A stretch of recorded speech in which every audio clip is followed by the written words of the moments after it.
When anyone brings a grain offering to the Lord, their offering is to be of the finest flour. They are to pour olive oil on it, put incense on it and take it to Aaron's sons the priests. The priest shall take a handful of the flour and oil, together with all the incense, and burn this as a memorial portion on the altar, a food offering, an aroma pleasing to the Lord. The rest of the grain offering belongs to Aaron and his sons. It is a most holy part of the food offerings presented to the Lord.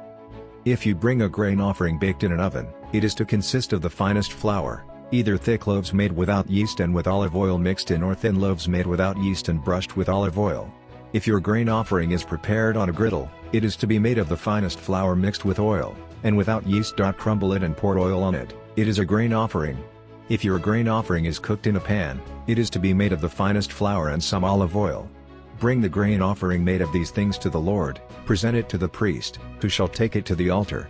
He shall take out the memorial portion from the grain offering and burn it on the altar as a food offering, an aroma pleasing to the Lord. The rest of the grain offering belongs to Aaron and his sons. It is a most holy part of the food offerings presented to the Lord. Every grain offering you bring to the Lord must be made without yeast, for you are not to burn any yeast or honey in a food offering presented to the Lord. You may bring them to the Lord as an offering of the firstfruits, but they are not to be offered on the altar as a pleasing aroma. Season all your grain offerings with salt. Do not leave the salt of the covenant of your God out of your grain offerings. Add salt to all your offerings. If you bring a grain offering of firstfruits to the Lord, offer crushed heads of new grain roasted in the fire. Put oil and incense on it. It is a grain offering. The priest shall burn the memorial portion of the crushed grain and the oil, together with all the incense, as a food offering presented to the Lord.